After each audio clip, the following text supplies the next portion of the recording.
రామ రామ రామ సీత రామ రామ రామ సీత రామ రామ రామ సీత రామ రామ రామ సీత రామానుష వేష వినోద కామారి వినుతాంబుజపాల నా మాటలు గైకొని నీవిప్పుడే నారాయణ నన్నేలొకరాధ రామ రామ రామ సీత. ఇప్పుడు మనం చెప్పుకుంటున్నది డిసెంబర్ నెల మాస ఫలితాలు. ఈ డిసెంబర్ నెల, జనవరి నెల మార్గశిర పుష్యమాసాలు వస్తున్నాయి. ఈ మార్గశిర మాసం చాలా విశేషమైనది. అందులో ఈ మార్గశిర మాసంలో డిసెంబరు నెల 8వ తారీఖు గుంటూరు రామనామ క్షేత్రంలో రామకోటి మహోత్సవాలను జరుగుతాయి. అది 86 సంవత్సరాల నుంచి హరిరామనామం అనర్గళంగా అహోరాత్రాలు 24 గంటలు 86 సంవత్సరాలు జరిగింది. రామనామ క్షేత్రం. రామనామం అనేటువంటి విత్తనంతో మొక్క మొలిచి వృక్షమై అహోరాత్రాలు రామనామం చేత మరి దేశం అంతా కూడా సుభిక్షంగా ఉండటానికి చేసినటువంటి రామనామ క్షేత్రంలో, అందులో రామచంద్రమూర్తి చైత్రశుద్ధ నవమి పునర్వసు నక్షత్రంలో 4వ పాదంలో రామచంద్రమూర్తి పుట్టాడు. కాబట్టి ఆ రామనామ క్షేత్రంలో ప్రతి నెలలో కూడా పునర్వసు నక్షత్రం రోజున సీతారామ కళ్యాణం జరుగుతుంది. ఆ క్షేత్రాన్ని ఎవరైతే విపరీతమైన బాధలు, సమస్యలు, జీవితంలో తీరని సమస్యలు, డబ్బు ఉన్నా ఏమున్నా ఏమి బాధలు పోక జీవితం మొత్తం అనుభవించేవాళ్ళు అక్కడికి వెళ్ళి తీరాలి. కారణం ఏంటంటే ఓ 25 ముంగీసులో 25 సర్పాలు ఉన్నాయి. పాములు, సర్పాలు ఎప్పుడు ఒక పాముని ఒక సర్పం చంపలే, సర్పాన్ని మరి ముంగీసి చంపలే, ఎవరిని సర్పం కాటు వేయలే. అది మహాపుణ్యక్షేత్రం. ఎందుకంటే ఒకప్పుడు ఆదిశంకర పీఠం శృంగేరి కప్ప ప్రసవిస్తూ ఉంటే పాము పడగబట్టింది. అంటే శత్రువుల యొక్క శత్రుత్వం అనేది లేదు. ఇక్కడ కూడా శత్రుత్వం లేని క్షేత్రం. ఈ క్షేత్రంలో రామగుడి ఉత్సవాలు జరుగుతాయి. కాబట్టి ఇప్పుడు విష్ణుమూర్తికి చాలా ప్రీతి అయినటువంటి రోజులు. కాబట్టి ఈ రోజుల్లో విష్ణుమూర్తిని ప్రార్థించడం చాలా మంచిది. అందుకే ఒక పద్యం చెబుతా నేను.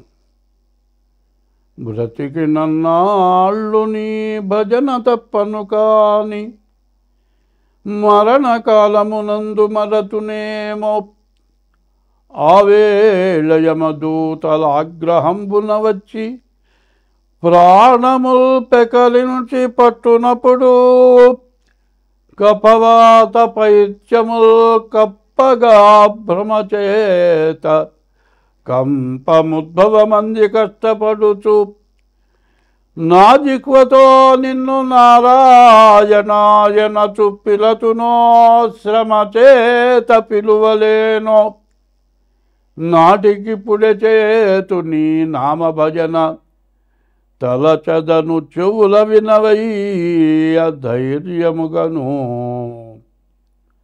భూషణ వికాస శ్రీ ధర్మపుర నివాస దుష్ట సంహార నరసింహ దురిత దూరా.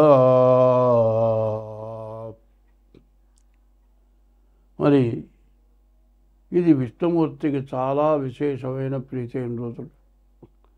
తెల్లవారుజామున స్నానం చేసి మరి గ్రామోత్సవం రోడ్ల వెంబడి హరినామ సంకీర్తనం చేసుకుంటూ తిరిగితే బ్రహ్మ ముహూర్తంలో మన సమస్త పాపాలు నశించిపోయే రోజులు కాబట్టి ఈ డిసెంబర్ నెల ప్రత్యేకించి మాస ఫలాలతో పాటు ఈ మార్గశిర పుష్యమాసాల యొక్క విశేష ఫలితాన్ని చెప్పాను. మాసాల్లో కల్లా కూడా ఉత్తమమైనది మార్గశిర మాసం. మంచి మార్గాన్ని చూపించేది మార్గశిర మాసం. మరి ఈ మార్గశిర మాసంలో భాగవత పారాయణ విశేషం. భాగవతం భాగవతం భాగవతం భాగవతం అనుకుంటే చాలు బాగవుతాం. కాబట్టి ఇటువంటి మంచి రోజుల్లో హరినామ స్మరణ చేసి మరి డిసెంబర్ నెల మాస ఫలితాలు మొదలు పెడుతూ ఉన్నాను. కానీ మా ఇష్టదైవమైన రామచంద్రమూర్తిని, మా పరమేశ్వరుణ్ణి యూట్యూబ్లో చూపించాను. ఆయన్ని అందరికీ చూపించాలి. ఇప్పుడు నేను చేసిన ప్రార్థన అందరూ వినాలి. అది వింటే అందరికీ చాలా మంచిది. కాబట్టి ఇది మాత్రం తీసేయవద్దు. ప్రతి రాశి ఫలంలో మొట్టమొదట ఇప్పుడు నేను చెప్పిన మొత్తం వినపడాలి, కనపడాలి. స్వస్తి. 2026 సంవత్సరం డిసెంబర్ నెల మొట్టమొదటి రాశి మేషరాశి ఫలితాలు చెప్పుకుందాం. ఈ మేషరాశికి కుజుడు అధిపతి. ఈ రాశికి చెప్పాలి అంటే గురువు, రాహువు, బుధుడు ఈ 3 గ్రహాలే బాగున్నాయి. దీనివల్ల వచ్చే ప్రయోజనం మీకు ఎంత వస్తుందనేది కాదు, ఎంత వచ్చినా వచ్చింది జమ పడుతుంది, ఖర్చు పడదు. ఏదైనా మీకు ఇంతకుముందు రావాల్సినవి బ్లాక్ అయింది, ఏదైనా ఇళ్ళు ఆక్రమణ చేసి కబ్జా చేసి కానీ కోర్టులో ఆస్తులు స్వాధీనం చేసుకొని దావా చేస్తున్నది కానీ అటువంటివి కూడా మీకు రావటానికి మంచి అవకాశం ఉన్నది. వ్యాపారం బాగుంది. గురువు వల్ల విద్యలో మంచి ర్యాంకులు రావటం, ఉద్యోగం రావటం, విదేశాలకు వెళ్ళటం, ప్రమోషన్లు రావటం ఇవన్నీ కూడా జరగడానికి బాగా అవకాశం ఉంది.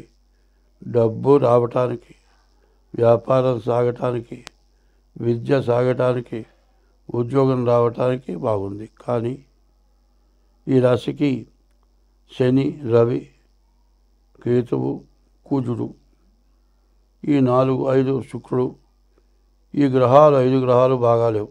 కాబట్టి ఈ రాశి వాళ్ళు నేను చెప్పిన మంచి ఫలితాన్ని మీరు పొందాలి అనుకుంటే మీరు వెంటనే డేట్ ఆఫ్ బర్త్ ద్వారా జాతకం చూపించుకోండి. తర్వాత ఎప్పుడు కూడా మరి కలవు స్మరణాన్ముక్తి. ఈ కలియుగంలో రామనామ స్మరణ ఇప్పుడు నేను వీడియోలో చూపించాను. రాముడు కింద ఉన్నటువంటి ధ్యానంలో ఉన్న పరమేశ్వరుని చూపించాను. ఈ రామ అనే పేరుకు అర్థం ఏంటంటే నారాయణలో 2వ అక్షరం రా, నమశివాయలో 2వ అక్షరం మా, 2 కలిసి రామ అనేటువంటి పేరు పెట్టారు. అటువంటి ఈశ్వరుణ్ణి, రాముణ్ణి నేను ఎప్పుడూ పూజిస్తూ ఉంటాను. ఈ నెల మొత్తం విష్ణు శివనామ స్మరణ ఎవరైతే చేస్తారో వాళ్ళకి సమస్త దోషాలు పోయి మోక్ష మార్గం కలుగుతుంది. కాబట్టి నేను చెప్పినటువంటి ఆ దేవుణ్ణి ప్రార్థిస్తూ మీ డేట్ ఆఫ్ బర్త్ ద్వారా మీ జాతకం చూపించుకోండి. మీకు అన్ని విధాలా బాగుంటుంది. స్వస్తి.